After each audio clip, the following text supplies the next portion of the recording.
joy I can't explain it, a peace that overwhelms. Only one place I can find it, it's where your glory dwells. Make my heart pure, make my hands clean, let my life song always be.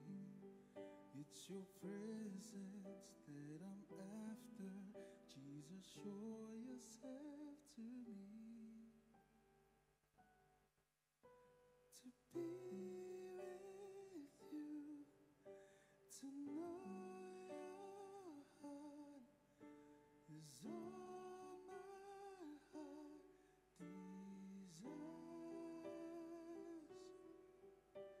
To see your face in the secret place, it's the cry of my whole life.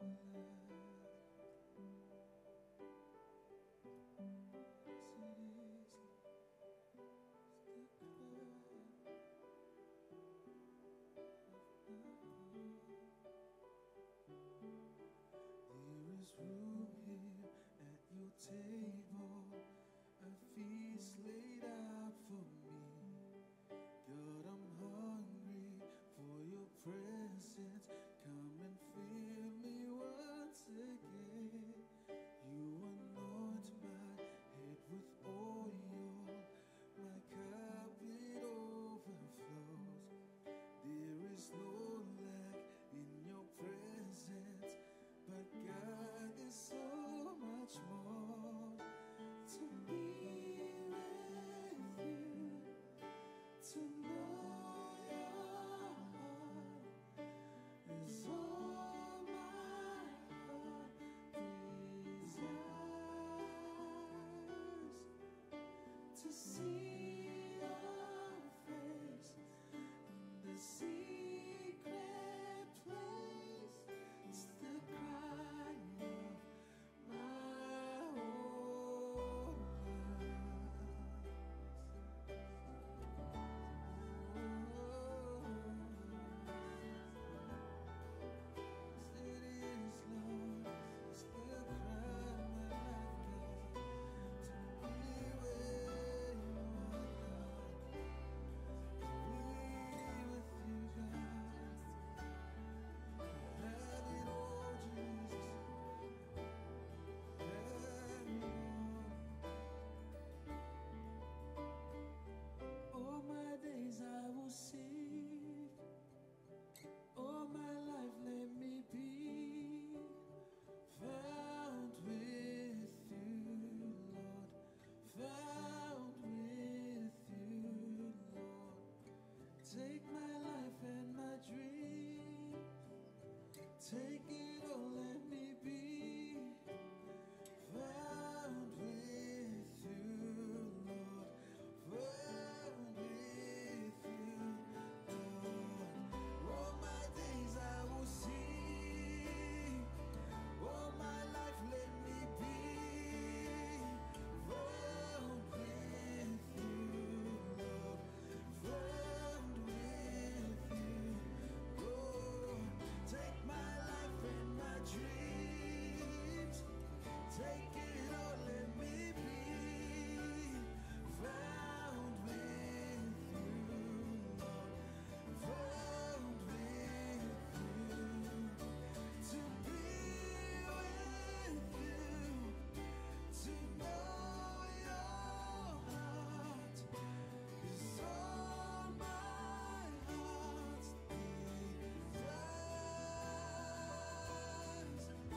To see your face in the secret place, it's the cry of my whole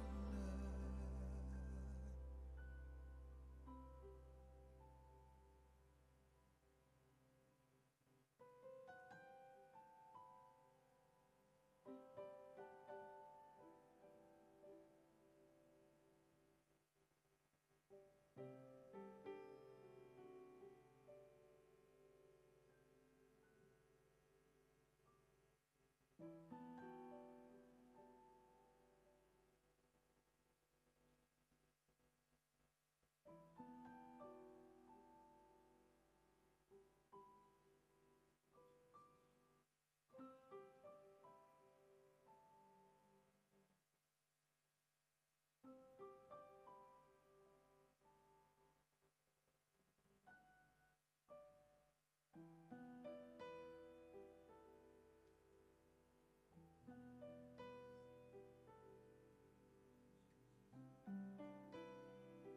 Selamat pagi jemaat yang dikasihi oleh Tuhan, Salam.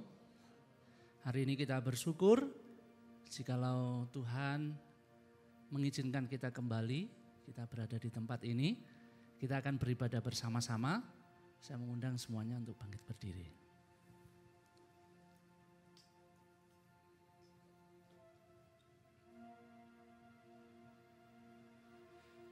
Mari kita mengambil waktu teduh di hadapan Tuhan.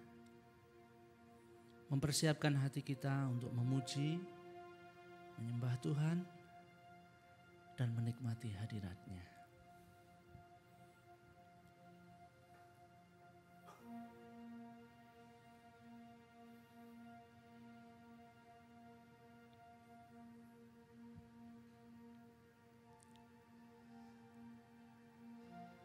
Dengan penuh ucapan syukur, kami meresponi undangan Allah untuk beribadah di tempat ini dengan satu keyakinan bahwa Tuhan Yesus telah membukakan jalan bagi kami, orang yang berdosa ini, bisa bertemu dan berjumpa dengan Allah. Ya Tuhan, kiranya Engkau yang akan melimpahkan berkat dan rahmat-Mu sepanjang ibadah ini. Dan biarlah nama Tuhan yang akan ditinggikan di tengah-tengah kami. Kami semua membuka ibadah ini di dalam nama Tuhan Yesus Kristus, Juru Selamat kami yang hidup. Amin. Silakan duduk kembali Bapak Ibu, selamat beribadah, Tuhan memberkati kita.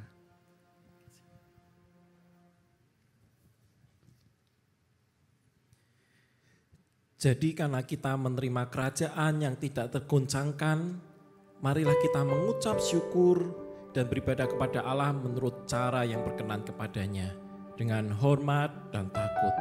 Mari kita datang menerima panggilan Allah dalam ibadah ini. Marilah kita memberikan seluruh hidup kita untuk memuliakan Allah.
jika kita mengaku dosa kita, maka Ia adalah setia dan adil, sehingga Ia akan mengampuni segala dosa kita dan menyucikan kita dari segala kejahatan.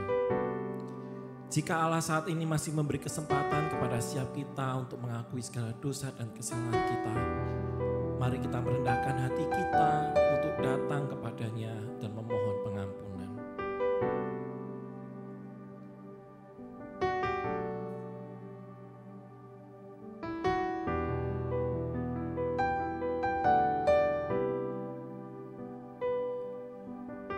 Ya Tuhan, inilah kami, manusia yang penuh dengan dosa dan kesalahan.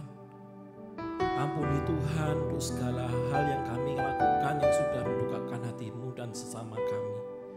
Dan tolong ajar kami untuk kami boleh semakin serupa dengan Engkau.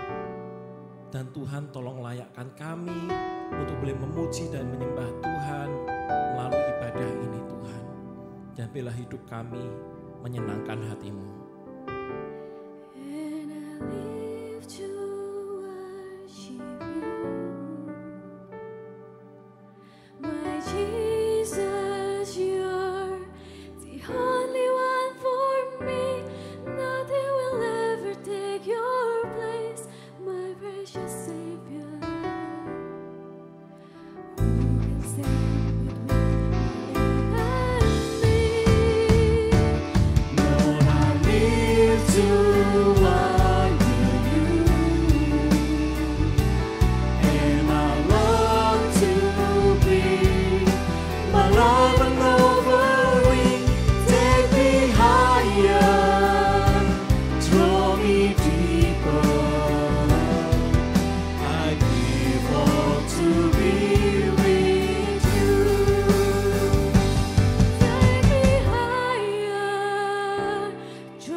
Biarlah ini menjadi doa kami Tuhan. Terima kasih Tuhan. Amin. Mari saya mengundang Bapak Ibu Saudara sekalian untuk bangkit berdiri. Kita akan bersama-sama mengikrarkan pengakuan iman rasuli yang berbunyi demikian. Aku percaya kepada Allah, Bapa yang Maha Kuasa, Khalik langit dan bumi, dan kepada Yesus Kristus, Anaknya yang tunggal Tuhan kita, yang dikandung dari Roh Kudus, lahir dari anak darah Maria. Ia menderita sengsara di bawah pemerintahan Pontius Pilatus, disalibkan, mati dan dikuburkan, turun ke dalam kerajaan maut. Pada hari ketiga, bangkit pula dari antara orang mati, naik ke surga, duduk di sebelah kanan Allah, Bapa yang Maha Kuasa. Dan di sana Ia akan datang untuk menghakimi orang yang hidup dan yang mati. Aku percaya kepada Roh Kudus, gereja yang kudus dan persekutuan orang kudus, pengampunan dosa, kebangkitan tubuh, dan hidup yang kekal. Amin. Jadi siapa yang ada di dalam Kristus, ia adalah ciptaan baru. Yang lama sudah berlalu, sesungguhnya yang baru telah datang. Mari kita bersama-sama memuji memuliakan nama Tuhan, karena Dialah Allah yang telah menyelamatkan kita. Terpujilah Allah.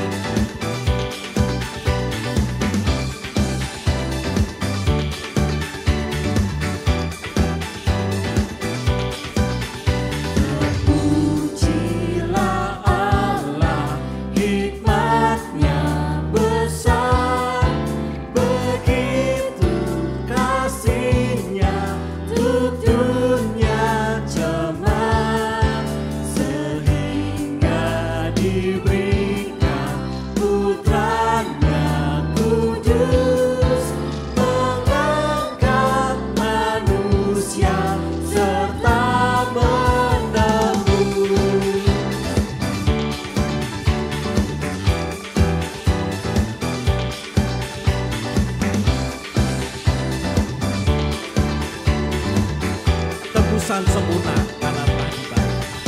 Tebusan sempurna karena dibayar dengan darah Yesus yang tak bercemar.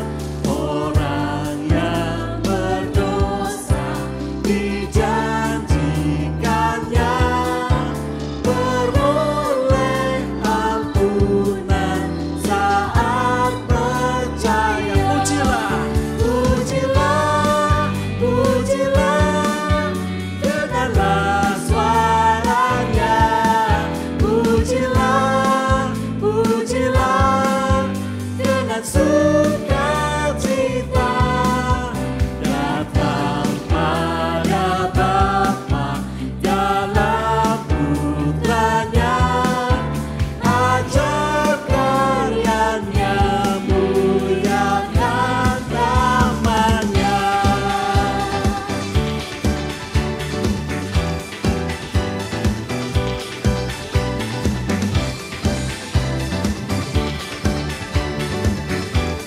Mari kita meninggikan namanya.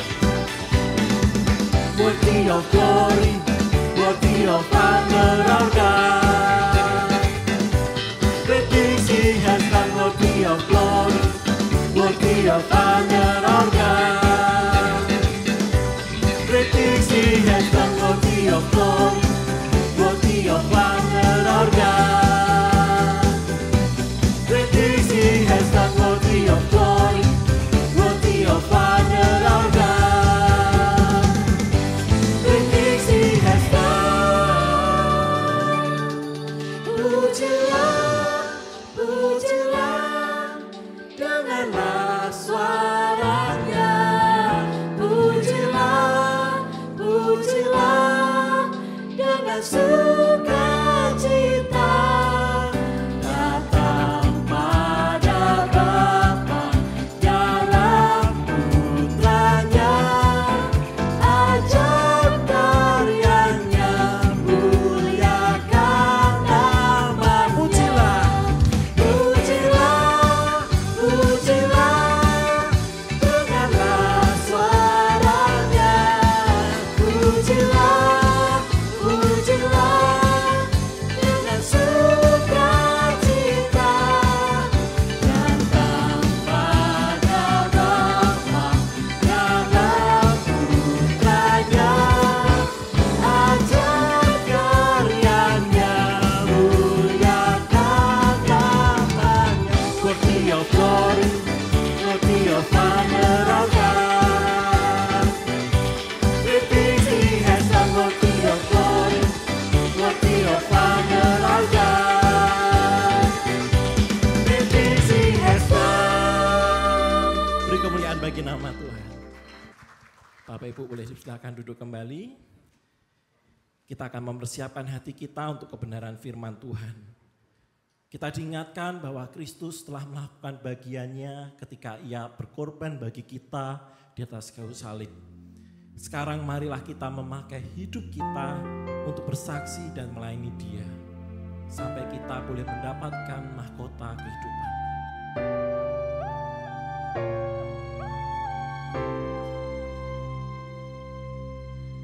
Tak akan pernah ku sesali mengiring Yesus sepanjang hidupku, lewati lembah air mata, ku saksikan kemuliaan-Mu dinyatakan.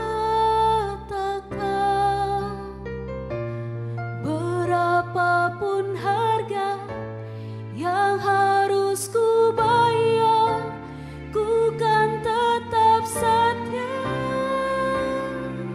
melayani, mengasihi-Mu, mengiring-Mu seumur hidup.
telah ditebus dengan darah yang mahal. Yang biar hidup kita boleh melayani, boleh mengasihi. Karena Tuhan sudah memberi terlebih dahulu bagi siapa. Mari kita mengiring Dia seumur hidup kita.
Musik dimainkan dengan lembut, kita berdoa. Tuhan, kami berterima kasih. Kami datang kepadamu dengan bebas. Karena ada penderitaan yang Engkau sudah tanggung bagi kami. Menyaksikan penderitaan Tuhan, belajar tentang penderitaan Tuhan, mengharukan hati kami. Tetapi mata kami melihat dunia dengan cara pandang yang lain ketika kami melihat dunia dari cara pandang Tuhan. Dunia yang sedang menderita, dunia yang sedang berduka, air mata melimpah di mana-mana, kesedihan, orang-orang yang terluka, orang yang ditinggal sendiri, anak-anak yang bergumul sejak masa kecil mereka merasa tidak dicintai. Dan kami ada di sana Tuhan, kami ingin belajar dari hati-Mu bagaimana melihat dunia dengan cara yang benar. Melihat dari hati-Mu, melakukan dengan tangan-Mu, berjalan dengan kaki-Mu. Supaya kami mentaati anugerah Tuhan, rencana Tuhan dalam hidup kami. Biar kami semuanya belajar hari ini tentang hati-Mu. Bicara pada kami ya Tuhan, kami mau dengar sabda-Mu. Demi Kristus kami berdoa. Amin. Saudara silakan duduk kembali.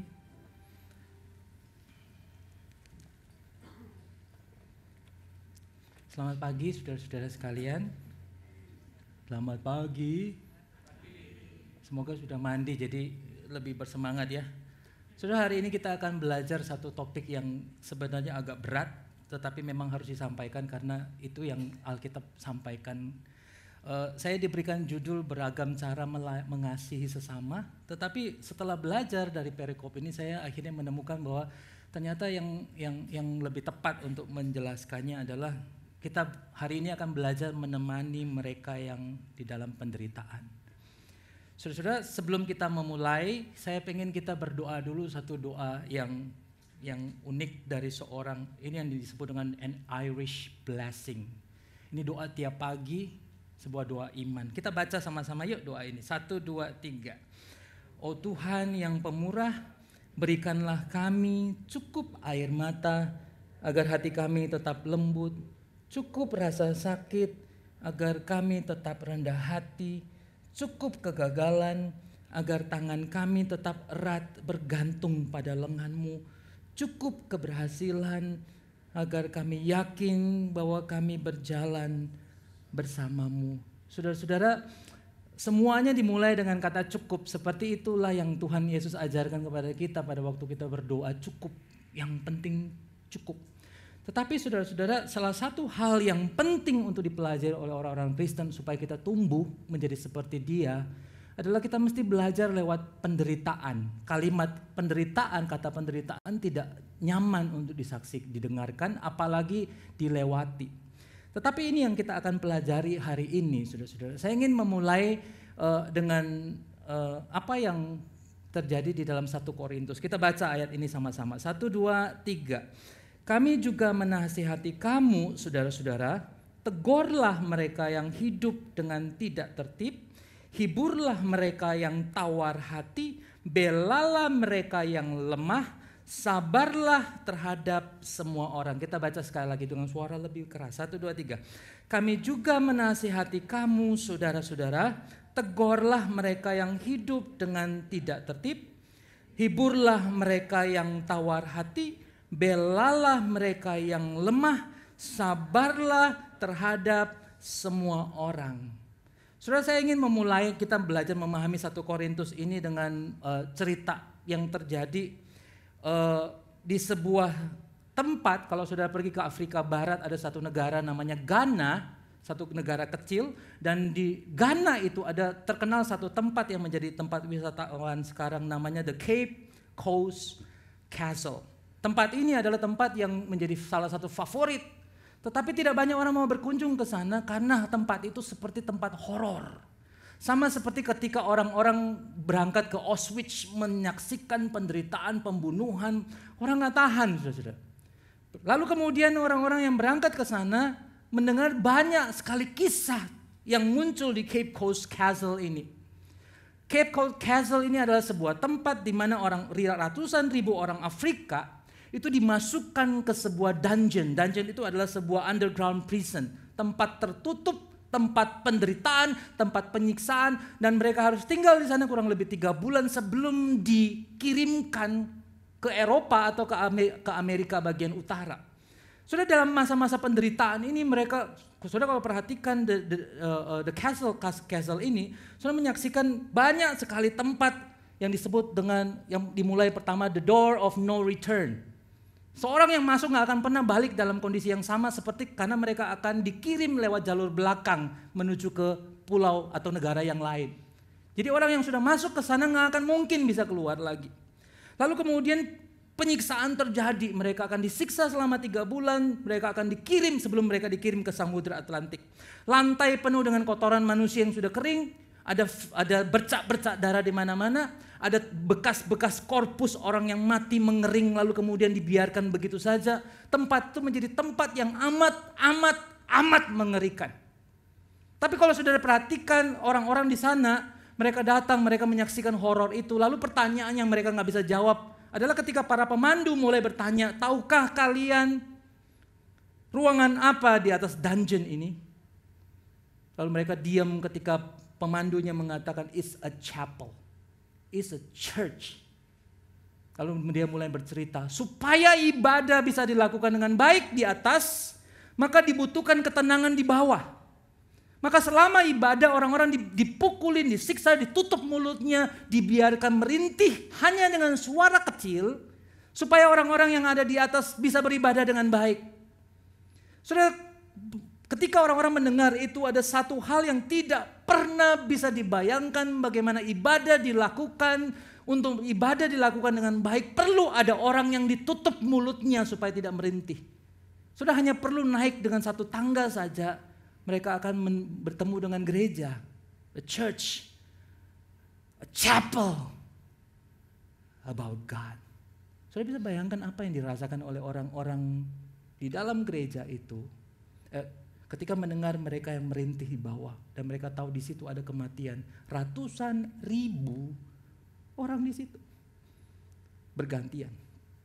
Saudara-saudara, lalu kemudian pemandunya mengatakan, heaven above, hell below. Benarkah begitu, saudara-saudara? Akhirnya kita menemukan faktanya bahwa memang benar, saudara-saudara. Antara gereja dan dunia yang menderita itu nggak nyambung.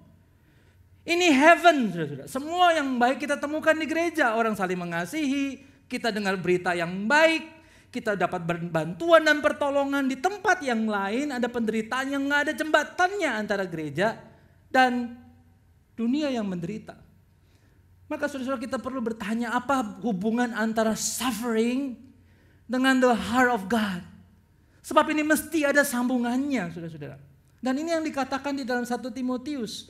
Dunia yang menderita adalah dunia yang tidak terbayangkan penderitaannya. Di Palestina sudah 13.000 orang mati. Tiap hari kira-kira 300 orang. Sex abuse, 1 dari 3 perempuan pernah mengalami pelecehan seksual. Dan itu berdampak begitu panjang bahkan sampai perceraian. Aborsi, 60-80 juta orang mati tiap tahun. Saudara, orang yang mati di dalam Perang Dunia Kedua itu 150 juta. Aborsi hanya perlu 2 tahun untuk melebihi dari apa yang kematian yang dihadapi oleh Perang Dunia yang Kedua. Perdagangan manusia, 100 juta orang direbut dari rumahnya. Saya sekarang membantu satu gerakan Unbound Community untuk masuk di dalam pelayanan-pelayanan ini, saudara-saudara. Salah satu hal yang dilakukan adalah ketika saya masuk untuk membantu untuk dalam konseling, dalam seminar pemulihan untuk mereka yang pernah dijual secara paksa sebagai sex slave. Kami harus berhenti di satu tempat, lalu kemudian di tempat itu kami akan dijemput, lalu mata kami ditutup, kami akan dibawa ke sebuah tempat yang kita nggak tahu itu di mana. Di ruangan tertutup, lalu berjumpa dengan mereka yang menderita. Saya baru ngomong 1-2 kalimat, saya nggak tahan karena saya tahu saya tidak punya kata untuk menghibur. Sudah tahukah begitu banyak orang yang bahkan kita nggak punya kata untuk menghibur mereka yang menderita. Dan itu kenyataan yang terjadi, saudara-saudara. 1 dari 3 perempuan mengalami kekerasan dalam keluarga. 3 dari 5 perceraian. Sudah bisa bayangkan, tiap 5 detik ada 1 orang mati dengan penyakit ringan. Tiap 7 detik ada 1 anak mati karena kelaparan. Tiap 21 detik ada anak yang mati dan tidak pernah mencapai usia yang ke-12. Kalau di pedalaman Papua, kalau ada 5 anak, 4 diantaranya nggak akan bisa selesai sampai lewat usia 5 tahun. Saudara-saudara, di China, saking miskinnya mereka dan jumlah laki-laki itu lebih banyak daripada perempuan, karena ada yang disebut dengan one child policy, maka yang dilakukan oleh orang-orang China yang tidak punya pasangan ini, di desa-desa yang miskin mereka akan membeli perempuan, lalu mereka akan bawa di desa itu, beramai-ramai diperkosa sampai perempuan itu mati. Lalu kemudian mereka kuburkan, mereka beli lagi perempuan yang lain. Kita nggak bisa bayangkan situasi dunia begitu mengerikan, tapi itu yang terjadi. Itu sedikit cuplikan tentang penderitaan dunia. Di waktu kita lagi duduk ibadah nih ya, ada orang yang sekeliling kita lagi gantung diri nih. Saudara-saudara, pertanyaannya adalah, apakah kita bagaimana caranya kita beribadah di tengah-tengah kondisi penderitaan dunia? Ibadah kita berdiri di dekat begitu banyak penderitaan di sekeliling kita. Jangan-jangan Tuhan mau kita fokus bukan lagi mengembangkan gereja. Jangan-jangan Tuhan mau kita fokus membuka rumah kita. Panti asuhan tidak dibutuhkan, saudara. Ketika tiap orang Kristen membuka rumah untuk mengambil 1 anak yang tidak punya orang tua. Saudara-saudara, di tengah-tengah kondisi, saudara kenal orang ini? Pernah lihat filmnya? Dia mengatakan, all it takes is a beautiful fake smile to hide an injured soul. And they will never notice how broken you really are. Kita datang ke gereja senyum, nobody knows. Sebab penelitian mengatakan 93% orang yang datang ke gereja secara rutin tidak pernah cerita apa-apa di gereja tentang hidupnya. Dan tidak terjangkau. Saudara-saudara, seorang namanya Diana Lambert itu mengatakan begini, sebagai pengikut Kristus kita tidak mungkin berpaling dari penderitaan dan kesedihan lalu mengabaikan orang-orang lemah di sekeliling kita. Kita tidak mungkin berdoa dan menyanyi sampai melupakan penderitaan yang dialami oleh orang lain. Kita gak mungkin nyanyi dengan suara keras. Kita gak mungkin menari-nari tanpa kita ingat tentang penderitaan. Saya tidak mengatakan gereja mesti muram. Tetapi ada waktunya kita perlu berpikir bahwa gereja mesti muram demi penderitaan itu, saudara-saudara. Lalu dia melanjutkan, heaven is not above, surga bukanlah di atas. Karena itu bukanlah surga. Surga meninggalkan surga. Menjadi rentan sekali. Dan turun ke penjara-penjara gelap dalam hidup manusia. Untuk membawa para tahanan keluar kepada terang. Dan mengalami kebebasan. Sehingga pada gilirannya mereka yang sudah diselamatkan akan kembali ke penjara-penjara gelap itu. Dan membebaskan lebih banyak tahanan. Saudara-saudara, kita sudah diselamatkan oleh kasih Kristus. For God so loved the world. Yang dia lakukan adalah He came to see us. Dia nggak di situ. Dia nggak kumpulkan orang lalu menikmati. He came to see us. Dan semua cerita di dalam Alkitab tentang Kristus selalu bicara tentang penderitaan. Dia duduk dengan orang yang nggak punya siapa-siapa. Dia adalah orang pertama yang memberi cheer kepada mereka yang ditolak. Dan di akhir hidupnya dia ada digantung di salib di kiri dan kanannya orang yang tidak layak untuk hidup. For God so loved the world, He came to see us. Ini kutipan yang anak saya ambil, dia tulis di bukunya lalu saya kutip dari kalimat ini. Karena dia menghubungkan dua ayat. Satu ayat tentang kejatuhan manusia, satu ayat tentang kasih Allah waktu digabung kayak gini, saudara-saudara. Tuhan gak diem. Gereja gak boleh diem. Gereja gak boleh menikmati sebab itu bukan panggilan. Ini saudara-saudara, tempat ini adalah tempat latihan. Ini bukan pelayanan yang sesungguhnya. Ini yang berkhotbah bukan sedang mengajar saudara-saudara tentang hidup yang sesungguhnya. Gereja tempat training, sebab tempat hidup kita yang di luar itu adalah hidup yang sesungguhnya. Saudara, for God so loved the world, He came to see us. Saudara-saudara, ketika kita belajar tentang 1 Tesalonika, saudara-saudara, kita sedang belajar tentang penderitaan. 1 Tesalonika adalah kisah tentang ketika Paulus begitu cepat ketika dia berkhotbah dengan Silas dalam 1 bulan hampir sebagian besar kota itu mengenal Kristus. Problemnya adalah kemudian para raja, kaisar mulai gak suka sebab sudah ada 2 raja. 1 raja orang Romawi, 1 raja Kristus. Lalu terjadi penganiayaan, karena penganiayaan itu Silas dan Paulus harus dikeluarkan dari Tesalonika. Sama seperti ketika kami melayani satu desa, ketika mereka kenal Tuhan, mereka mengalami penganiayaan waktu pulang dari tempat itu, lalu kami digiring keluar dari desa. Saudara, ketika kami keluar dari desa, mereka mengalami kesulitan. Itu yang dialami oleh Paulus. Ketika dia keluar dari Tesalonika, yang dia dengar adalah penganiayaan, penderitaan orang Tesalonika karena Injil yang masuk. Lalu dia kirim Timotius. Dia kirim surat 1 Tesalonika itu lewat tangan Timotius. Lalu Timotius mengabarkan bahwa orang-orang Kristen menderita, tapi mereka baik-baik saja. Saudara-saudara, Tesalonika itu cerita yang unik, saudara. Kalau saudara lihat di dalam surat ini dari 1 sampai pasal 1 sampai 5, itu kira-kira terbagi atas 2 bagian. Bagian yang pertama adalah bagian ketika Paulus was-was pengen tahu keadaan orang-orang 1 Tesalonika.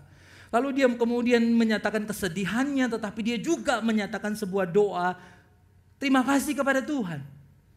Ketika dia berdoa terima kasih kepada Tuhan lalu mengirim Timotius untuk memastikan dia tahu bahwa hidup orang Tesalonika itu baik-baik saja. Tapi problemnya adalah orang Tesalonika yang sudah amat sangat menderita itu. Ingat kata Paulus bahwa ada harapan waktu Yesus datang.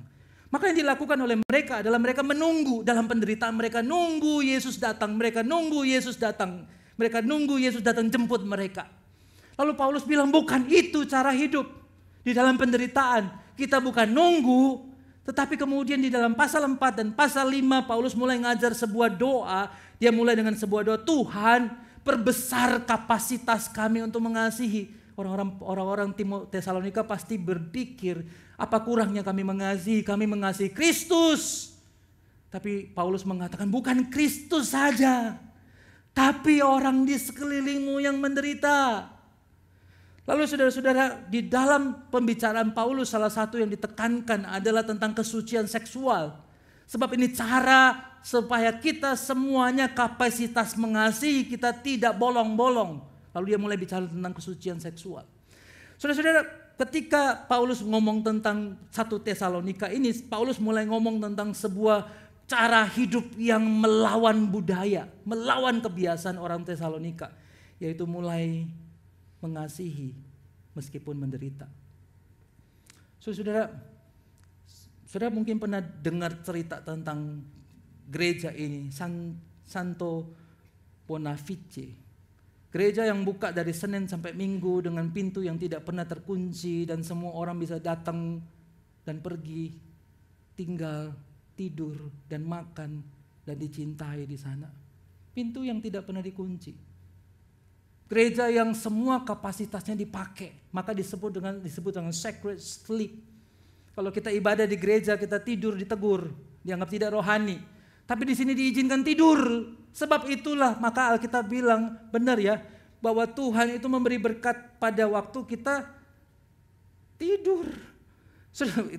Itu salah tafsir kalau dihubungkan begitu. Tapi problemnya adalah seringkali kita nggak mengizinkan tempat-tempat nyaman di gereja ini dipakai untuk menjadi tempat di mana orang boleh dapat yang mereka nggak dapat di luar. Tempat tidur, tempat diterima, tempat dicintai, tempat dibayari utangnya. Saudara-saudara, gereja ini adalah gereja yang maksimal mengerjakan misi tanpa harus mengadakan seminar misi. Sebab tiap hari anak-anak kecil melihat mama dan papanya datang ke gereja untuk masak, untuk menemani, untuk memandikan mereka yang tidak bisa mandi sendiri. Gereja tidak perlu seminar misi. Sebab seringkali seminar misi ada di sini, tetapi misi yang sesungguhnya jauh sekali. Saudara-saudara, maka ketika kita belajar dari 1 Tesalonika, kita belajar bagaimana Tuhan lewat Paulus ingin kita belajar bagaimana mengasihi sesama. Saudara, yang pertama yang dikatakan oleh Paulus ini unik sekali. Alkitab mengatakan begini, saudara. Kami juga menasihati kamu saudara-saudara, tegurlah mereka yang hidup dengan tidak tertib. Kalau kita baca perikop hal ini saja kita akan ngomong, kalau orang ngomong lakukan sesuatu yang buruk, kita tegur, kita berani tegur. Tetapi waktu saya belajar, saya menemukan bahwa yang dimaksud Paulus bukan itu. Yang dimaksud dengan Paulus adalah begini, kita membimbing mereka yang pikirannya terluka, yang dulu pada waktu kecil dia dipukulin, dia besar jadi tukang pukul di dalam keluarganya. Dia besar, dia dulu jadi korban, sekarang jadi pelaku. Dia dulu diperkosa, sekarang memperkosa. Saudara, ini bagian yang sering kali kita tidak ambil cukup penting di Alkitab, menolong mereka yang menjadi pelaku kejahatan. Dan Paulus memulainya dengan, kamu pergilah, bimbing, temani. Yang disebut dengan bimbing adalah kamu berjalan bersama seorang yang menjadi pelaku kejahatan. Paulus mengatakan bagian ini adalah bagian yang penting sekali. Seringkali mereka yang menjadi pemerkosa adalah mereka yang mengalami sex abuse sejak kecil. Tapi gak ada berita yang dibicarakan di gereja tentang sex abuse. Saudara-saudara, nomor 2, Paulus mengatakan duduk temani mereka yang inginnya mati saja. Di dalam bahasa sederhananya, menolong orang-orang yang depresi, yang melihat dunia begitu kelam, begitu gelap, nggak ada harapan di depan mata. Tuhan pengen kita mencari para korban yang hatinya hancur. Saudara, teman saya dirawat di rumah sakit jiwa selama beberapa tahun. Teman melayani di anak-anak jalanan. Saudara-saudara, dia cerita, Rudi sambil berlinang air mata begitu marah. Salah satunya marah kepada Tuhan. Rudi, kamu bisa bayangkan anak usia 2 tahun yang diperkosa rame-rame oleh belasan laki-laki dengan semua alat kelaminnya udah robek sana sini. Dan anak itu terbaring koma di tempat tidur di rumah sakit. Waktu saya datang, saya gak bisa ngomong apa-apa. Rudi, kamu ngomong apa ketika bertemu dengan seorang perempuan yang dicabik hidupnya, 2 payudaranya dipotong, lalu kemudian dihinakan dirinya, lalu kemudian dia nangis datang ke gereja lalu berkata semua tentang Tuhan itu omong kosong. Saudara, apa yang kita katakan kepada anak jalanan, anak-anak miskin, sama seperti waktu kita katakan kepada mereka yang menderita. Saudara, berita itu mesti sampai ke sana. Dan berita untuk orang-orang yang menderita bukan lewat mulut, tetapi lewat hidup. Yang ketiga, saudara-saudara, Paulus mengatakan kalau ada orang yang bahkan gak bisa jalan lagi, gendonglah. Ada satu teman yang sekarang mengalami problem dengan ginjalnya, kerusakan 2 ginjal. Lalu saya ngomong sama istri saya mau coba salah satu ginjal saya diperiksa, kalau cocok saya mau kasih 1. Dia bilang pikir-pikir baik-baik. So saya terus pikir, Tuhan, Saya punya lever yang waktu saya bagi dia lever akan tumbuh lagi, lalu lever itu bisa menyelamatkan. Kenapa saya nggak sediakan lever saya di gereja? Lalu saya beritahu teman-teman yang punya gangguan lever boleh coba lever saya. Coba ginjal saya. Saudara-saudara, bagian ini Paulus ingin mengatakan satu bagian yang sangat tegas, gendonglah orang yang sudah tidak punya kekuatan untuk berdiri. Powerless. Begitu banyak orang yang bergumul dengan biaya kesehatan, yang bergumul dengan rumah tangganya. Ada orang yang datang ke gereja habis ditampar suaminya lalu mendengar tentang Allah. Bagaimana mengkonekkan saudara-saudara. Lalu tuh Paulus menutup bagian ini dengan kata sabarlah. Kata sabarlah ternyata bukan apa yang saya pikirkan sebelumnya. Karena kata sabarlah di sini yang dimaksudkan adalah let the suffering in. Biarkan penderitaan orang itu masuk ke dalam batinmu dan menjadi bagian dari hidupmu. Sudah seringkali kalau kita datang mengunjungi orang yang kedukaan, kita datang menyanyi bersama dan mengatakan kalimat-kalimat penghiburan yang seringkali bagi Ayub itu adalah kata-kata yang kosong. Sebab banyak orang yang berduka itu memerlukan penghiburan bukan pada waktu penderitaan itu terjadi. Tapi setelah penguburan, setelah selesai lalu mereka harus pulang ke rumah. Lalu mereka harus bergumul bagaimana menyekolahkan anak, menghidupi keluarga. Atau jangan-jangan Tuhan panggil kita ketika kita besuk seorang yang sedang kedukaan, kita bilang, izinkan saya membiayai anakmu sampai lulus kuliah. Sebab dia gak punya bapak lagi. Saya tahu rasanya tidak punya bapak. Saya tahu rasanya tidak bisa sekolah. Tapi ketika ada orang datang mengatakan itu seperti begitu embun yang begitu lembut masuk ke hidup orang yang sedang menderita. Saudara, let the suffering in. Tapi pertanyaannya hati kita kayak apa saudara? Sufferingnya orang lain tidak bisa masuk karena kita repot dengan hidup kita sendiri. Saudara, ada satu wabah yang terjadi sekitar tahun 156 di Roma yang disebut dengan wabah Antonin.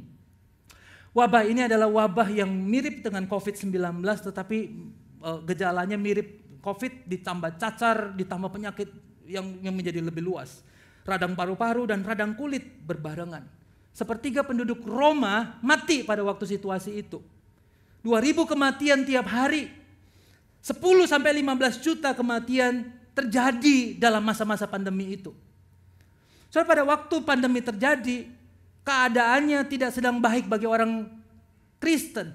Karena pada waktu itu tahun 68 sampai 300 ada 2 juta orang Kristen mati di tangan Kaisar Romawi. Mereka terpencar di mana-mana.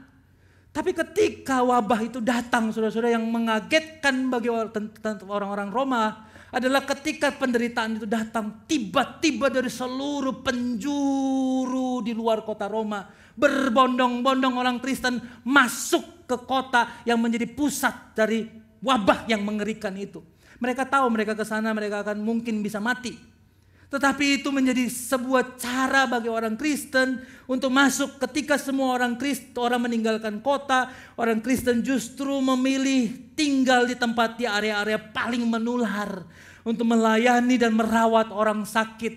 Start 1997. Saudara-saudara, penderitaan ini membuat banyak orang matanya terbuka menyaksikan bagaimana orang Kristen pada tahun 300 semua wilayah Konstantin Roma yang dikuasai oleh tentara Roma kemudian mengenal Kristus.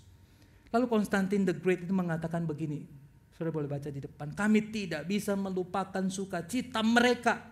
Mereka datang ke tempat-tempat paling berbahaya dengan sukacita. Mereka ketika dianiaya, dibakar hidup-hidup, mereka tetap mengasihi. Tangan mereka tetap merawat kami yang sakit saat kami menganiaya dan membunuh keluarga mereka. Bagaimana bisa mengasihi pada waktu keluarga kita dibunuh oleh orang yang kita kasihi, saudara? Orang Kristen punya tangan yang indah dan kami gak bisa lupa seluruh Konstantin. Kerajaan Romawi mengenal Kristus. Apakah ada pengkhotbah yang hebat? Tidak. Ada tangan yang indah di tengah-tengah penderitaan. Kita sibuk dengan banyak hal, saudara-saudara. Tapi kita tahu 93% orang yang datang ke gereja nggak pernah cerita apa-apa tentang hidupnya. Sendiri. Datang sendiri. Pulang sendiri. Saya pernah diceritai oleh mahasiswa Petra. Kok tahu enggak tempat yang paling rahasia di kampus Petra? Tempat anak-anak nangis. Kalau saya tanya di mana? Di toilet kok. Lalu kemudian pada waktu memimpin anak-anak pelayanan mahasiswa, saya bilang kalau kamu sebelum persekutuan pelayanan mahasiswa, cek semua toilet dulu. Kalau belum bersih dibersihkan. Tapi jangan-jangan di situ ada orang yang sedang menangis karena itu tempat paling aman untuk menangis. Ada yang pernah nangis di toilet, habis patah hati masuk ke toilet. Saudara-saudara, apa yang kita bisa lakukan? Yang kita bisa lakukan adalah nomor satu, berhenti sejenak. Buka mata. Mata kita itu seperti radar yang melihat. Jangan-jangan ada mata yang kita mesti berhenti. Lalu mulai menatap, lalu kemudian mulai berjalan mendekati. Duduk lebih lama membuat kita jadi tahu bahwa sebagian besar kita menderita, saudara-saudara. Kita hanya pakai wajah topeng yang membuat kita kelihatan baik, padahal tidak. 93% orang datang ke gereja tetap sendiri, saudara-saudara. Apa yang kita layani kalau begitu? Siapa yang kita sedang layani? Firman itu nyambungnya ke siapa, saudara-saudara? Kecuali enak didengar tetapi tidak nampak di dalam rasa. Dengar lebih seksama, termani lebih dalam. Tubuh Kristus dipanggil menjadi seperti Tuhannya. Dia duduk bersama, mendengar, berjalan bersama, memanggil nama mereka, merayakan ulang tahun. Sudah siapa yang lama nggak dirayakan ulang tahunnya? Kayaknya ibadah-ibadah perlu ada perayaan ulang tahun, sebab banyak orang yang bahkan tidak pernah tiup lilin. Berbicara tentang apa yang paling sering mereka pengen lupakan. Perlu telinga untuk mendengar. Saudara, ketika kita dalam pergumulan, saudara, gereja seringkali menyajikan yang disebut dengan word of promise. Jangan takut, jangan gelisah, jangan khawatir. That's the word of promise. Sebab Tuhan. Kita tahu itu benar. Tetapi mana orang Kristennya kalau semua harus dikerjakan oleh Tuhan. Lalu yang kedua, orang-orang Kristen seringkali tidak nyaman dengan penderitaan. Waktu saya ditanya, saya cerita tentang anak-anak yang sudah saya pernah menyaksikan dan tidak bisa berbuat apa-apa. Seorang anak gadis yang habis selesai belajar didatangi oleh bapak dan omnya, dipukulin sampai berdarah di depan. Saya mau berjuang membela, ditahan oleh anak-anak pemuda dan dia bilang, "Kak, jangan. Sebab kalau kakak melakukan itu seluruh tempat ini akan dibakar. Jangan, Kak." Anak perempuan diseret pulang ke rumah. Besok kami dengar berita perempuan itu mati di honainya. Sudah penderitaan, seringkali kita nggak punya kekuatan untuk melakukan sesuatu. Salah satu yang lain adalah karena hidup kita terlalu bising. Kita berpikir terlalu banyak tentang hal-hal yang tidak penting. Saya tidak mengatakan perdebatan teologis itu tidak penting, tetapi kita seringkali repot dengan urusan teologis, tapi kita lupa esensi dari makna prinsip Alkitabnya. Pergolakan internal gereja yang tidak ada habis-habisnya, bising dengan hidup kita sendiri, dan suara-suara penderitaan sudah tidak bisa kita dengar. Saudara, apa yang dibutuhkan? Yang dibutuhkan cuma 3. Care, seperti care, not instruction. Teman menangis, orang yang cuma duduk barengan lalu menangis bersama. Yang ketiga, defender, seorang yang bersuara untuk orang yang tidak bisa bersuara. Saudara-saudara, apa yang kita bisa lakukan secara praktis, saudara-saudara? Saudara, ada 4 hal yang dibutuhkan bagi orang yang sedang terluka, yang menderita dalam proses pemulihan. Yang pertama, kebutuhan yang pertama adalah trust. Seorang yang mendengar, seorang yang dapat dipercaya, yang mulutnya lebih banyak ditutup, tapi telinganya dibuka lebar-lebar. Yang kedua, orang-orang yang menderita itu perlu sarana untuk bicara. Saudara, saya waktu belajar konseling bertahun-tahun, saya tidak ketemu apa yang membuat orang bisa sembuh, pulih. Lalu saya menemukan ketika orang retelling their painful stories, they are healed. So orang bergumul, berjuang bersama-sama. Saya waktu bicara mengenai kehilangan papa, problem-problem hampir perceraian dan sebagainya, saya bisa ngomong dengan marah pada waktu awal. Lalu kemudian menangis, kemudian begitu dibicarakan berulang-ulang. Tetapi problemnya adalah begini saudara-saudara. Kemana orang-orang yang menderita ini bicara kalau mereka tidak tahu mereka mesti ngomong sama siapa? Karena jangan-jangan ketika kita pulang ke rumah tetangga kita sedang perlu orang yang untuk bicara. Yang ketiga, orang-orang sembuh ketika ada tears, jangan takut dengan air mata. So air mata duduk dengan mereka yang menangis, weeping with them who weep. Yang keempat adalah time. Saudara-saudara, ketika saudara mesti memilih, harus ada satu orang yang sudah putuskan sudah akan berjalan bersama seumur hidup dengan orang itu melewati penderitaan. Kita mesti punya satu orang yang menjadi teman kita berjalan. Dan orang itu adalah orang yang kita setia lakukan itu sampai selesai. Time. Waktu menyelesaikan. Saudara-saudara, tidak mudah melakukan ini. Saya membicarakan dari awal tentang penderitaan untuk mengatakan bahwa tidak mudah. Dan seringkali karena tidak mudah kita gak mau. Sebuah kisah di Papua, saudara-saudara. Sebuah kisah yang melukai. Sama seperti saya mengatakan kepada istri saya bolak-balik, saya sudah gak mau melayani, saya sudah tak kuat karena tiap malam saya gak bisa tidur. Saudara. Satu waktu berjumpa dengan seorang anak perempuan, usianya masih belasan tahun, begitu setia mengasihi Tuhan, melayani begitu baik. Satu hari dalam perjalanan pergi ke PA, dia dihadang oleh 8 orang yang dia kenal yang sedang mabok. 8 orang itu memperkosa dia. Bukan cuma memperkosa, dia bergantian dengan luka menganga di tubuhnya. Tetapi kemudian mengambil parang memotong kaki kirinya. Beberapa waktu kemudian orang banyak datang lalu kemudian dibawalah ke tempat untuk penampungan. Saya lihat ke sana.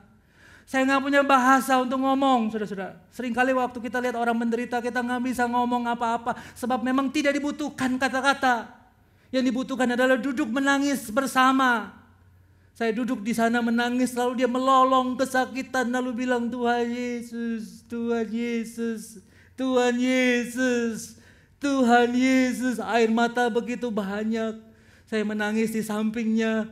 Lalu kemudian karena nggak tahan, saya bilang saya pulang dulu. Beberapa perawat sedang merawat saya pulang. Dalam malam itu saya nggak bisa tidur. Besok paginya saya mendengar sebuah kisah dari mulutnya kakak. Malam ketika semua orang pulang, saya minta Tuhan kasih tahu saya kalau saya masih dicintai atau tidak. Lalu dari tempat penampungan yang kecil itu ada cahaya kecil. Lalu tiba-tiba dia lihat wajah Yesus yang air matanya banyak. Air matanya banyak kata anak ini. Wajahnya basah dengan air mata. Dia jalan tertatih-tatih mendekati anak perempuan ini lalu dengan tangannya mengelus kaki yang sudah buntung. Lalu dia bilang, dia dengar Tuhan ngomong, aku di sini nak. Sambil mengelus kaki yang sudah buntung yang berdarah yang sudah dijahit, aku di sini nak. Malam itu saudara-saudara, di tengah-tengah kedukaan dia menemukan ini tidak banyak orang yang mengalami seperti ini. Saudara, ketika kita tidak melakukan sesuatu atau kita tidak tahu mesti lakukan sesuatu, Tuhan turun tangan. Tetapi selebihnya Tuhan ingin kita yang turun tangan karena kita orang Kristen punya tangan yang indah. Saudara, ada satu kisah yang disebut The Ceremony of the Ungiven. Tahun ini mereka merayakan ulang tahunnya bulan November tahun yang ke-80, situasi ketika di Bulgaria yang sedang dirongrong oleh tentara Nazi Jerman. Lalu Jerman memaksa Bulgaria untuk membuat satu undang-undang anti-Semit, anti orang Yahudi. Dengan terpaksa undang-undang diadakan. Lalu kemudian salah satu bunyi dari undang-undang antisemit itu adalah pada waktu yang sudah ditentukan semua orang Yahudi akan dikumpulkan, mereka akan dibawa untuk pergi ke tempat penampungan di tempat-tempat pembunuhan bagi mereka. Saudara, hari sudah ditentukan. Semua orang sudah berbaris. Mereka akan satu-satu dinaikkan ke kereta untuk dibawa ke tempat kamp konsentrasi. Di tengah-tengah keadaan itu tiba-tiba para jenderal, para pimpinan, para kepala desa, semua berkumpul. Para pendeta, para ahli-ahli agama kumpul semua mengelilingi kereta itu dan begitu rupa. Lalu kemudian tentara Jerman dengan senapan sudah diayunkan mengatakan, kamu harus pergi sebab kami akan segera berangkat. Salah satu pemimpinnya berdiri dan mengatakan, you can take the Jews, but you got to kill us first. You can take the Jews, but you must kill us first. Saudara bisa bayangkan ketika anak jalanan itu berdiri lalu mereka mendengar ada orang bilang, kamu mau nyiksa dia boleh, but you must kill me first. Saudara, gereja menjadi tempat di mana kita berdiri di depan, kill us first. Di tengah-tengah penderitaan, seorang yang diselamatkan dari kisah Bulgaria itu, seorang yang bernama Elie Wiesel, dia mengatakan begini, saudara-saudara. Saya bersumpah untuk tidak pernah berdiam diri dimanapun umat manusia harus menanggung penderitaan dan penghinaan. Kita harus memihak, netralitas, membantu para penindas, bukan para korban. Diam kita menghidupkan sang penyiksa, bukan mereka yang disiksa. Dan dia dengan sedih mengatakan terkadang kita harus mengambil tindakan mengorbankan diri. So waktu diam sebentar, main musik boleh maju ke depan. Saudara kalau lihat gambar ini, sebenarnya ada beberapa gambar. Apa yang muncul dalam pikiran saudara? Satu waktu Pilatus berdiri di tengah, di sampingnya ada Yesus. Udah hancur. Sebab Pilatus bilang, saya tidak akan menghukum orang ini, saya hanya nyesah dia, pukul, disiksa, saya lepaskan karena tidak ada kesalahan. Ribut. Lalu dia menemukan sebuah cara bahwa di tempat itu, di waktu itu dia akan punya hak untuk melepaskan satu orang menjelang Paskah. Lalu kemudian dia menemukan seorang yang bernama Barabas. Saudara kalau mau cukup baik, kita sebut namanya Rudi. Karena mirip. Hidup kita sama seperti Barabas. Barabas bukan hanya dibenci oleh orang Yahudi, tapi dibenci oleh orang-orang Roma karena dia adalah kepala pemberontak. Tapi dia juga dibenci oleh orang-orang Yahudi karena posisinya adalah setiap kali dia selesai membunuh orang, memotong kepala orang itu, menggantung kepala-kepala orang itu dalam perjalanan orang menuju ke Bait Allah, ke Yerusalem. Penghinaan bagi orang Yahudi.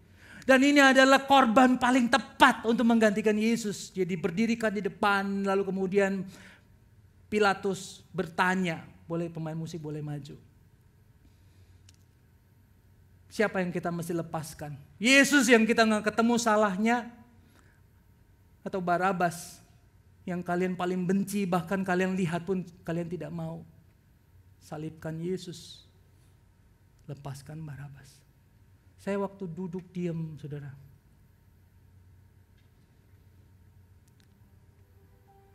Saya bayangkan waktu Barabas turun dari undang-undangan itu. Dia gak pernah bayangkan bahwa dia akan lepas. Mukanya seperti binatang. Lalu waktu dia jalan, saya hanya membayangkan dia menoleh ke arah Yesus yang sudah disesah. Lalu dia jalan pergi dengan merdeka. Saya hampir pasti yakin bahwa dalam perjalanan pulang yang muncul di suara hatinya adalah I love you, I love you, I love you, I love you. Saudara pergi kemana-mana, saudara menemukan orang-orang yang tidak pernah dengar kalimat itu. Saudara pergi ke kampus-kampus, saudara ketemu dengan gampang orang yang tidak pernah merasa dicintai.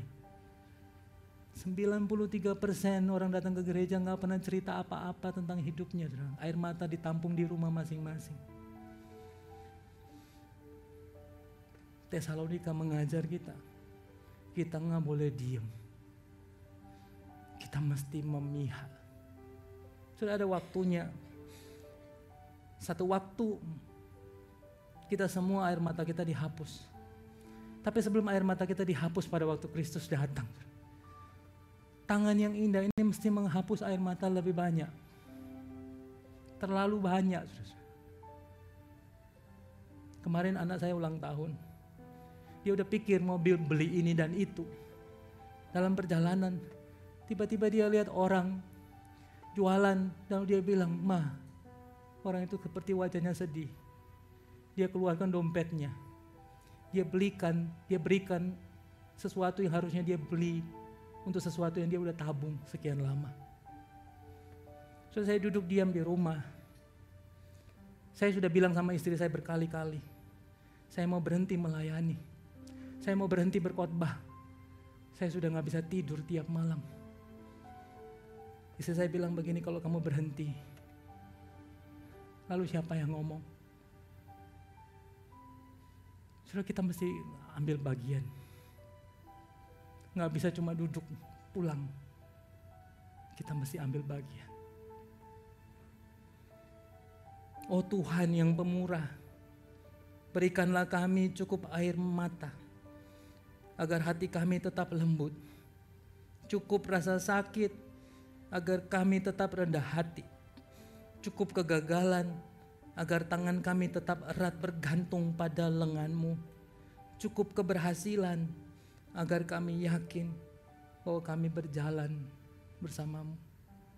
Kalau saudara tahu ada yang sedang sakit, jangan-jangan hari ini saudara tidak usah beri persembahan di gereja. Tapi saudara pakai itu untuk membiayai orang-orang yang mungkin akan sedang kemoterapi dengan biaya yang mahal. We have a beautiful hand. Maukah saudara? Mari kita berdoa bersama-sama.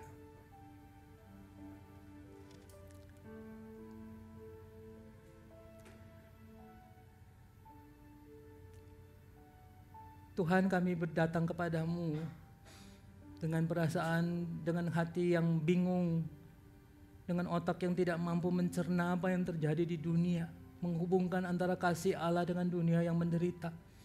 Seringkali kami bingung, beberapa di antara kami mungkin marah, tapi kami sedang belajar mencerna Tuhan, sebab pikiran kami terlalu cetek. Kami gak bisa pikir lebih banyak kecuali tentang hidup kami sendiri. Oh Tuhan, kalau Engkau pernah datang dan satu-satunya hal terbaik yang Engkau berikan bagi kami adalah Engkau memberi contoh hidup. Tolong kami untuk mengikut contoh itu Tuhan. Kami lemah, kami bising dengan hidup kami sendiri.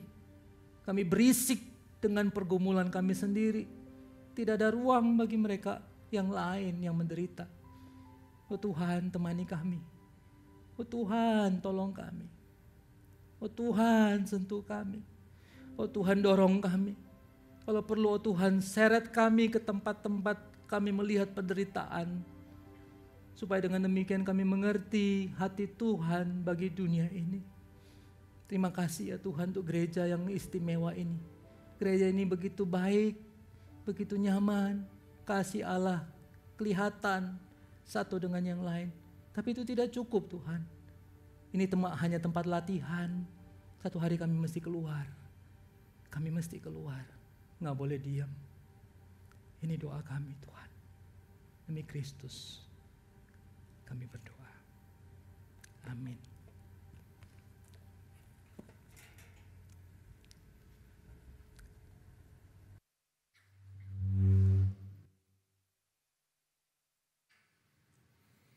Kita akan mempersiapkan persembahan kita. Sebab segala sesuatu adalah dari Dia dan oleh Dia dan kepada Dia. Bagi Dialah kemuliaan sampai selama-lamanya. Untuk jemaat yang beribadah secara onsite bisa memberikan persembahan melalui amplop yang tadi telah dibagikan. Ataupun dengan QRIS yang tertera di layar. Untuk jemaat yang beribadah secara online bisa memberikan persembahan melalui QRIS yang juga tertera di layar. Sambil kita mempersiapkan persembahan kita, mari kita akan menyaksikan Warta Gereja minggu ini. Shalom. Shalom, welcome to Reform Exodus Community. This is our church, this is our home. Kami ucapkan selamat datang bagi Anda yang baru bergabung hari ini. Jika Anda ingin lebih mengenal REK, silahkan dapat menghubungi nomor berikut ini. Mari bersama mendukung program orang tua asuh dan beasiswa calon guru TK SD Kristen Exodus Sorong. Info selengkapnya silahkan menghubungi Ibu Venisa di nomor yang tertera. Anda mungkin tahu bahwa REK telah melakukan pemuritan sejak bertahun-tahun yang lalu. Tapi mungkin Anda tidak banyak tahu bahwa proses pemuritan yang ada di REK telah dikaji ulang dan telah didesain ulang. Kita semua mulai dari nol, dan ini dimulai dari saya memuridkan para hamba Tuhan. Ya, benar sekali. Seluruh hamba Tuhan REK mengikuti kelas Mengapa Saya Kristen, dan setelah itu mereka mengikuti discipleship group modul yang pertama atau DG1.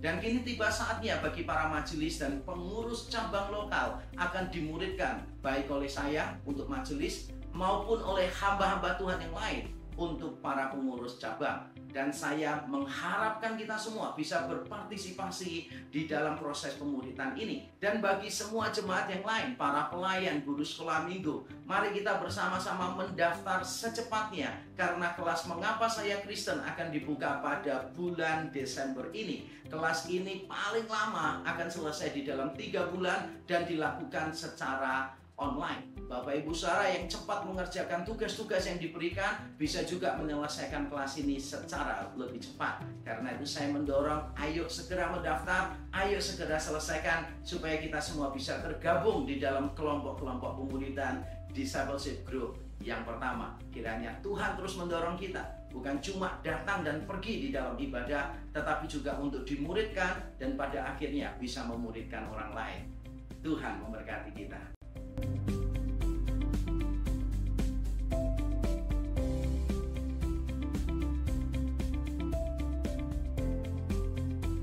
Demikianlah informasi untuk minggu ini. Tetap semangat, God bless you, see you next week.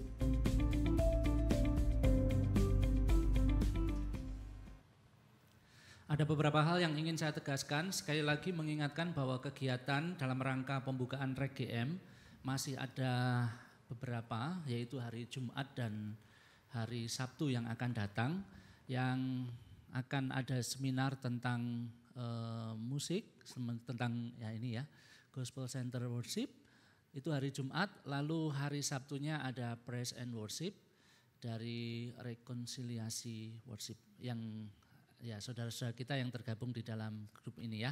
Jadi silakan Bapak Ibu bisa mengikuti hari Jumat dan hari Sabtu di REK GM.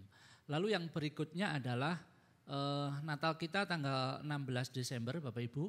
Jadi saya mengingatkan supaya Bapak Ibu bisa segera mendaftar, supaya panitia bisa mempersiapkan tempat dan segala sesuatu, supaya Bapak Ibu juga bisa mengikuti acara ini dengan baik. Dilaksanakan di REK GM ya, tanggal 16 Desember.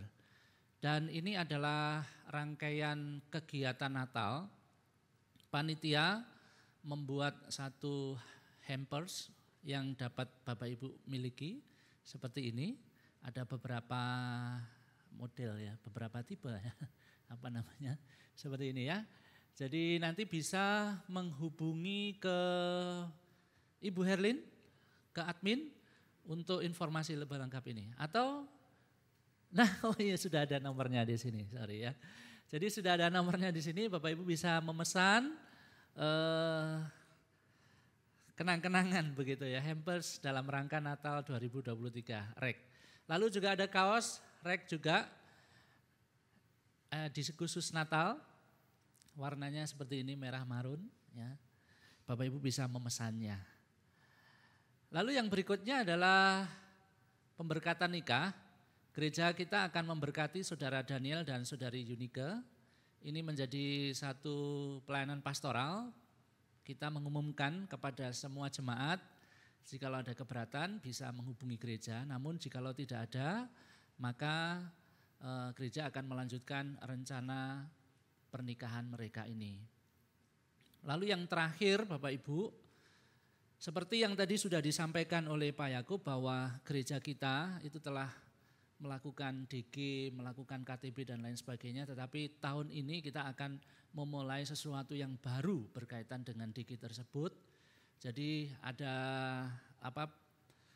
yang dimuridkan itu dari hamba-hamba Tuhan ya. Saya beserta teman-teman itu sudah menjalani DG, lalu berikutnya para pengurus dan majelis, lalu nanti berikutnya para leader-leader ini kalau sudah baru ke jemaat semuanya. Nah, untuk bisa mengikuti kelas-kelas DG nanti di kelompok-kelompok DG itu, salah satu syarat yang tadi sudah disampaikan adalah harus menyelesaikan atau mengikuti kelas katekisasi mengapa saya Kristen, mengapa saya Kristen. Jadi itu ada 12 sesi dalam bentuk video yang Bapak Ibu bisa ikuti secara online. Jadi ini sangat mempermudah sekali. Bapak Ibu bisa mengikuti video dari Pak Yakub 12 sesi secara online. Dan caranya bagaimana? Caranya harus mendaftar dulu di sini ya, di halaman ini. Nanti Bapak Ibu akan dikumpulkan di dalam satu grup dan akan diberi link secara khusus supaya bisa mengikuti atau menyelesaikan modul mengapa saya Kristen ini. Jadi sekali lagi saya mendorong kita semuanya, target kita tahun 2024 adalah minimal 100 jemaat itu mengikuti DG atau mengikuti KTB. Nah, oleh sebab itu maka semua jemaat terutama para pelayan silahkan bisa mengikuti kelas ini terlebih dahulu sebagai syarat nanti bisa mengikuti kelas DG yang akan dilaksanakan. Jadi ini terbuka ya, dan ini juga saya umumkan kemarin sudah ada 20 yang mendaftar beberapa waktu yang lalu. Jadi mohon tunggu sebentar, mohon sabar karena nanti kita akan memulainya serempak pada bulan Desember yang akan datang. Begitu ya. Nah ini informasi berkaitan dengan DG, berkaitan dengan katekisasi yang harus Bapak Ibu ikuti untuk bisa masuk dalam kelas atau kelompok DG. Baik, itu saja yang ingin saya sampaikan. Saya mengundang semua bangkit berdiri. Mari kita berdoa bersama-sama, menyerahkan untuk persembahan yang sudah kita kumpulkan dan juga berdoa untuk pokok doa syafaat. Mari kita berdoa. Tuhan, kami mengucap syukur untuk anugerah yang Tuhan sudah berikan kepada kami. Terima kasih untuk segala berkat, rahmat, rezeki yang Tuhan sudah berikan, Tuhan sudah limpahkan dalam kehidupan kami. Kami sungguh mengucap syukur. Dan sebagai ucapan syukur kami juga memberikan persembahan ini, mengumpulkan persembahan ini. Biarlah Tuhan yang akan menerima, Tuhan memberkati dan Tuhan pakai untuk pekerjaan, untuk pelayanan yang Tuhan percayakan bagi gerejamu dikerjakan di tempat ini. Tuhan terima kasih, kami berdoa menyerahkan untuk anak-anakmu yang sudah mengumpulkan maupun yang belum bisa mengumpulkan. Mari Engkau juga yang akan terus menolong dan memberkati mereka. Pada saat ini kami juga berdoa Tuhan, bersatu hati menyerahkan untuk perdamaian dunia ke dalam tangan Tuhan.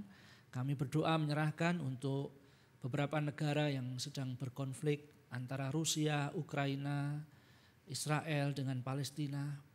Ya Tuhan, biarlah Engkau yang akan memberikan kepada para pemimpin-pemimpin bangsa ini hati yang penuh belas kasihan, hati yang mau melihat bagaimana banyak rakyat sipil yang dijadikan korban. Mereka yang menderita, mereka yang terbunuh, mereka yang mengalami duka cita yang mendalam karena kehilangan orang-orang yang mereka kasihi. Ya Tuhan, dari tempat ini kami bersatu hati.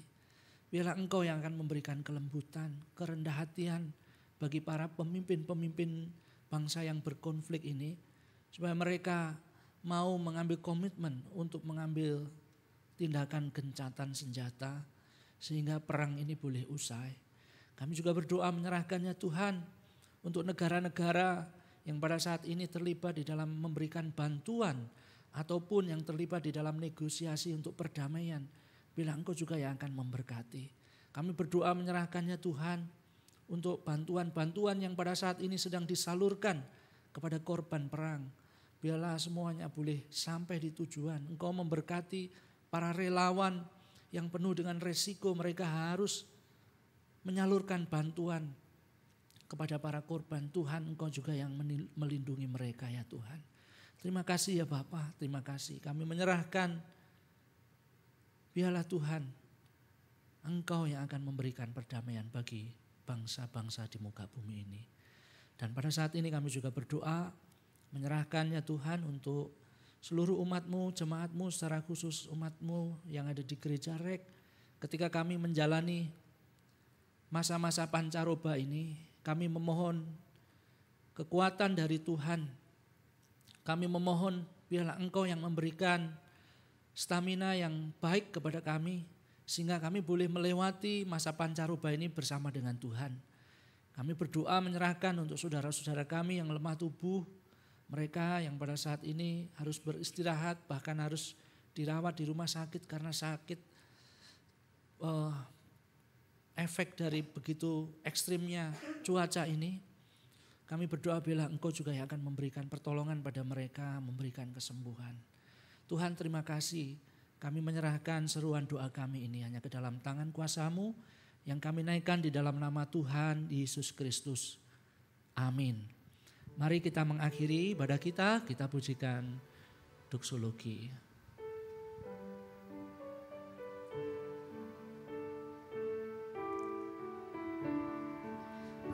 Puji Allah Bapa Putra, puji Allah Roh Kudus, ketiganya yang esa, pohon selamat, sumber berkah.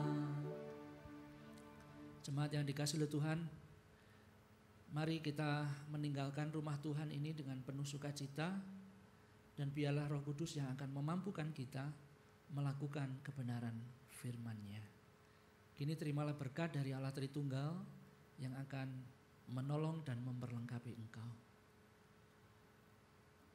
Kiranya Allah Bapa memberkati dan melindungimu. Kiranya Tuhan kita Yesus Kristus menghadapkan wajah-Nya kepadamu dan melimpahkan kasih karunia. Kiranya Allah Roh Kudus juga senantiasa hadir di dalam hatimu, di dalam hidupmu, yang akan memberikan hikmat, memberikan kekuatan, serta memberikan penghiburan hari lepas hari. Kiranya segala hal yang baik dan manis dari Allah Tritunggal dilimpahkan bagi engkau mulai saat ini sampai Tuhan datang yang kedua kali. Dan terimalah berkat dari Allah Tritunggal itu di dalam nama Tuhan Yesus Kristus. Amin. Amin.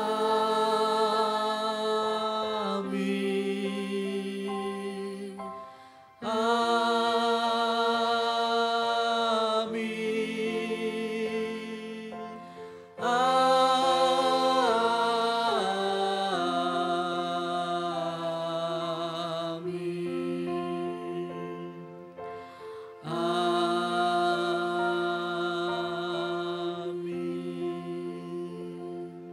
Silakan duduk Bapak Ibu, mengambil waktu teduh sesaat.